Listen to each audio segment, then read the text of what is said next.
इधर से तो तोप चली नहीं, उधर से अंग्रेजों की तोपें आग उगल रही थी। नतीजा तो बिल्कुल साफ और क्लियर था। सिराजुद्दौला को शिकस्त हुई, वो मैदान जंग से भाग खड़े हुए और इस जंग में बहुत सारे लोग हिंदुस्तानी मारे गए, जबकि अंग्रेजों के सिर्फ 20 सिपाही और 50 आदमी जख्मी हुए।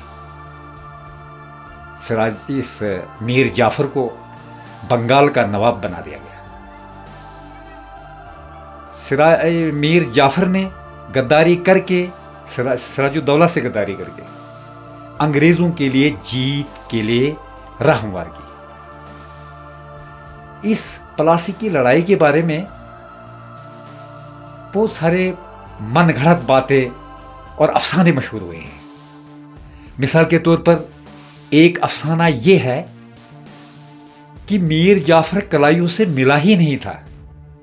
सवाल पैदा होता है, अगर ये मिला हुआ कलाइयों से नहीं था तो ये इसको बंगाल का नवाब क्यों बना दिया गया? दूसरा अफसाना ये बनाया गया कि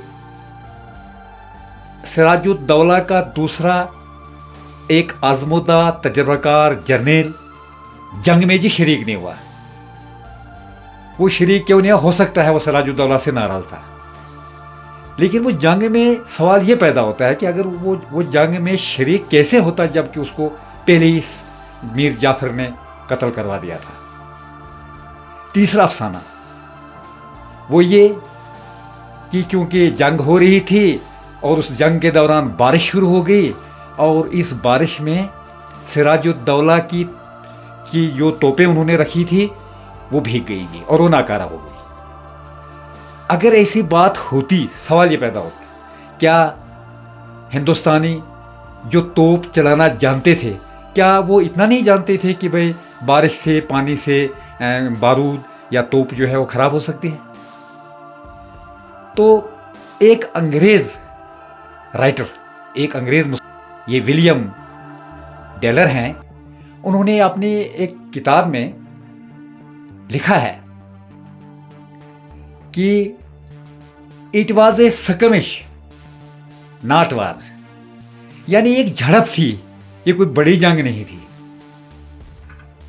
तो सवाल ये पैदा होता है कि जहां पर हजारों की तादाद में फौज का आमना सामना हुआ हो और बहुत सारे लोग मारे भी गए हों, वो कहां छोटी सी झड़प हो सकती है?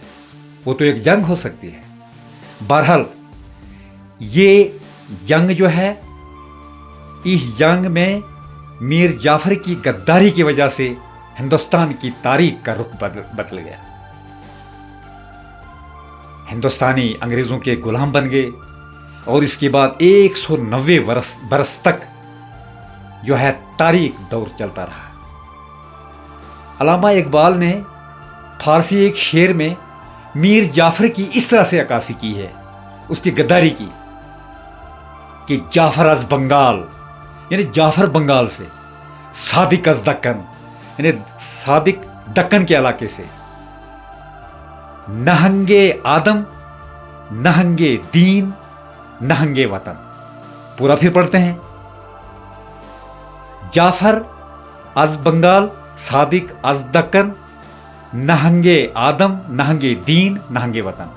यानी इसका मतलब यह है कि बंगाल से सादिक, ये बंगाल से जाफर, दक्कन से सादिक, उन्होंने ऐसे करतूत किए और ऐसी उनकी गद्दारी से इंसानियत शर्मसार है, उनकी गद्दारी से मजहब शर्मसार है कि भाई कोई भी मजहब का मानने वाला जो है ऐसा कर नहीं सकता, या इंसानियत, कोई भी इंसान जो है ऐसा कर नहीं सकता। तो नहंगे वतन, कोई भी अपने वतन के साथ ऐसी गद्दारी नहीं कर सकता।